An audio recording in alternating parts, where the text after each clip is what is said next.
welcome to another journey through the weird and wonderful world of It's a Mystery. Yeah, get ready to hide your eyes and dive behind your sofas because Ben and Shelley have been combing the country investigating some of the spookiest, freakiest stories you're ever likely to hear. We try to lift the lid on some sinister goings-on in the Meakers kitchen. And how can a load of car accessories suddenly appear out of thin air? And we reveal what caused the mystery illness which swept through an entire factory workforce.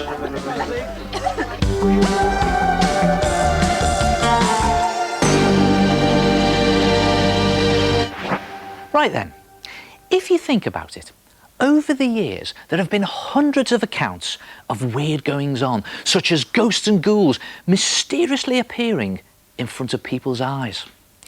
Often, the setting for these strange occurrences is a creepy ancient ruin or an overgrown churchyard. Well, in the following mystery, we discover that these weird events can sometimes occur much closer to home. It's a mystery how Mr. and Mrs. Meaker got the fright of their lives. Maria Meaker lived with her family in a small village on the east coast. It was a normal winter's day and she'd been busy shopping.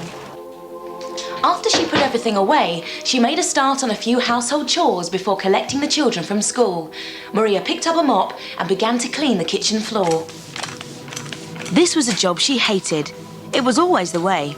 As soon as she mopped it, the children would make it dirty again. But this was nothing compared to the events that were about to unfold before her very eyes. As she began to mop, she noticed a really nasty stain on the floor, which she just couldn't budge. She bent down to inspect it. At first, she thought it was some kind of scuff mark, but it was a weird oval shape. Puzzled, she picked up a scrubbing brush and rubbed the mark with some super-strength floor cleaner, but she still couldn't get rid of it.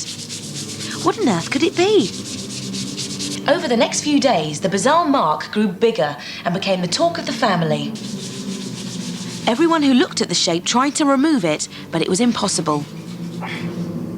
Day by day, the details within the shape became clearer and clearer until there was no doubt as to what it looked like.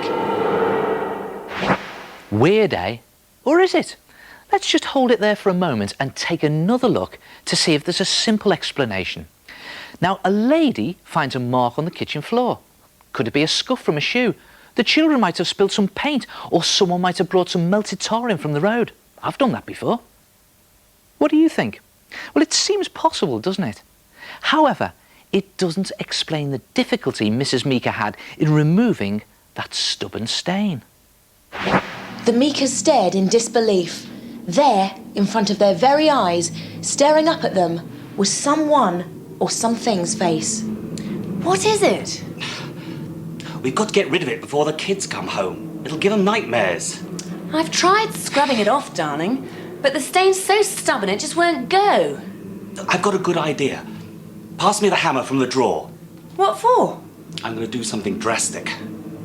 Next door, they were intrigued by the goings-on. Alfred! Yes, dear. Come and have a look at this. What are those nutters the Meakers up to next door? These'll do the trick. I hate to disappoint you, love, but there's another one appearing over there. News of these mysterious happenings soon spread around town. Everyone was talking about them. Have you heard about the Meakers? Oh, tell me about it. You ought to live next door to them. All sorts of strange goings-on. I even spotted Mr. Meaker smashing up the floor this week. Personally, I don't believe a word of it. Faces on the floor, I ask you. Just as the faces became the talk of the town, they began to disappear. The Meakers thought they'd seen the last of them and began to get back to normal life. When suddenly... Peter! Quick! What is it? They're coming back! Who are? The faces!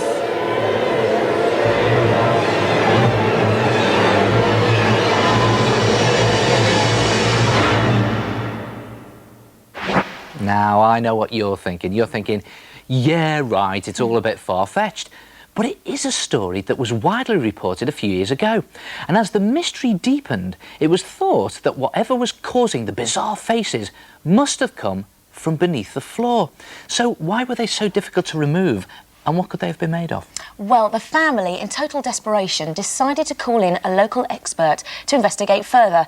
He inspected the kitchen floor, was equally baffled, and so they excavated the floor, and guess what? To everybody's amazement, human remains were found beneath. Oh, that's disgusting. So is that what was making the marks then, skulls and stuff? Well, not really sure, but some people believe that there's more to these faces than meets the eye, that they're sort of a paranormal work of art created by some mysterious external force. So what's the answer then? Don't really know. Couldn't really get any answers. We don't know for sure what they were, what made them appear, if they were even related to the bones, and why they couldn't be removed. Tell you what, though, it's a spooky story, isn't it? What do you think? I know what I think. Mystery unsolved?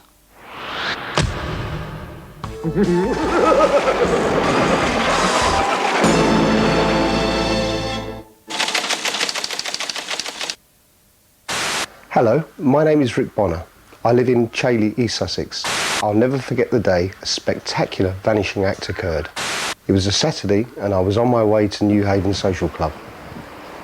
I'm a singer and I was preparing myself for my performance.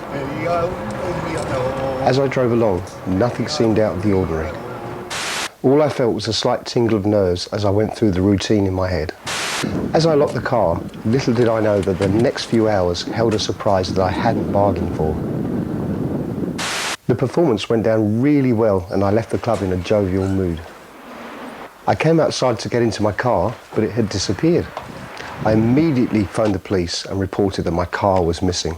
Anxiously, I waited for news. 4 days went by and I had heard nothing.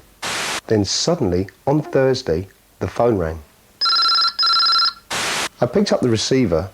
A voice at the other end told me they knew where my car was. They also told me that my car would be returned.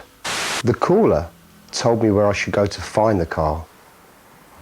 Intrigued, I hung up the phone and left the house. I was pleased that it had been found, but feared the worst. I was sure the car would be in a terrible state when I got to it. I followed the directions I was given, all the time wondering what condition my car would be in. I finally found it exactly where I'd been told, parked by the side of the road. I couldn't believe my eyes. Before it had disappeared, the car had been badly in need of repair. The ignition had been broken for ages and I'd been meaning to get it fixed. So imagine my surprise when I found the car had been returned to me with a new ignition, a new battery, a full tank of petrol, and a whole new set of tapes. Weird or what? A man's car disappears and then mysteriously it's returned in mint condition. So, OK, what's going on? Could somebody have mistaken it as their own car and taken it to a mechanic? Or could it be the work of some mischievous ghost? What do you think? Well, we've done some research and found that this isn't the only incident of its kind. There's been a reported case in Treviso, Italy, of a car being taken by a mystery thief and then returned to its owner with not only a full tank of petrol, but a note of apology and an offer of dinner at a posh restaurant. It's very mysterious. I'll certainly keep a closer eye on my car in the future.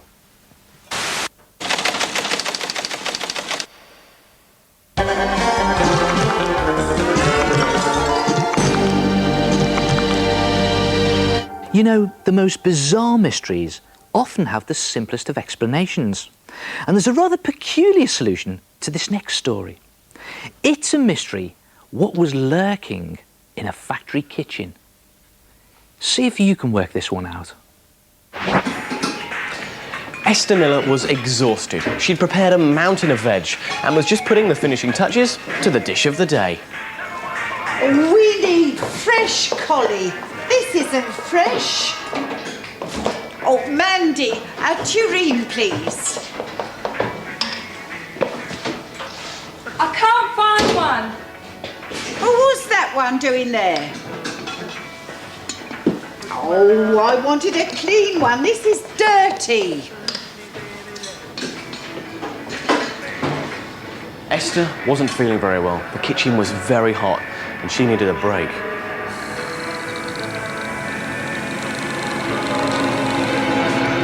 Oh, Linda!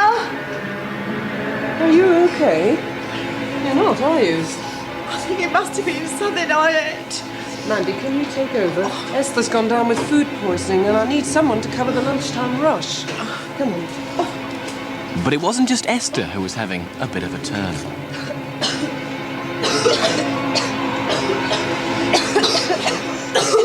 The kitchen staff were dropping like flies.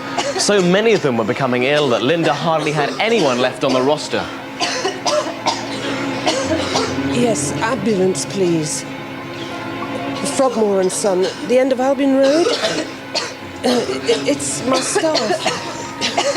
Something's happening to them. Their eyes are streaming and they're in a bad way. But all of a sudden, she too was overcome. Ooh, so what could be causing everyone to collapse in such an odd way? Could it be a rare, quick-spreading disease? Or maybe a mysterious gas is finding its way through the ventilation system? Or is it something a bit more creepy? What do you think?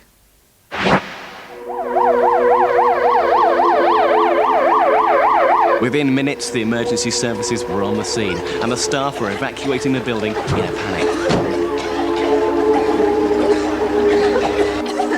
The staff were rushed to hospital, and by this time the air was filled with a strong, sour smell. Experts were called in to try and work out exactly what the problem was. Gas mask on. This might get a bit nasty. I'll start by the griddle. You tackle the work surfaces and the kitchen units. They set to work on a fingertip search of every section of the kitchen.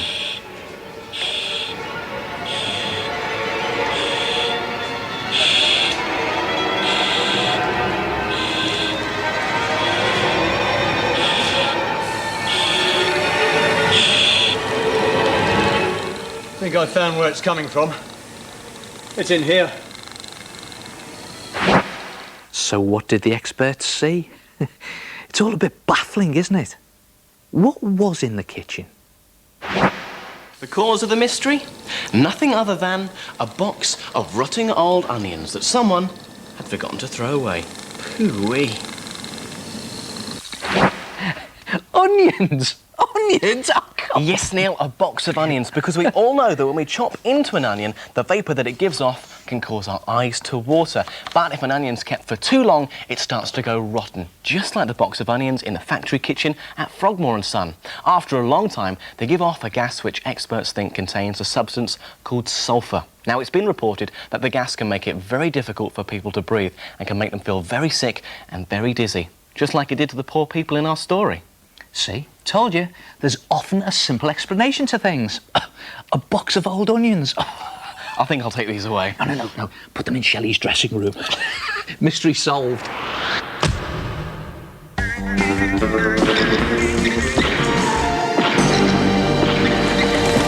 So there you go. We've managed to unearth some more fascinating stories. But we've still got plenty more up our sleeves. So join us next week when we attempt to discover what else is out there.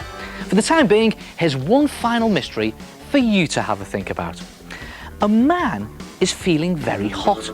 He looks out of a window and is desperate to open it, but he can't because he knows it will kill him. Why? Can you solve the mystery? We'll see you next time.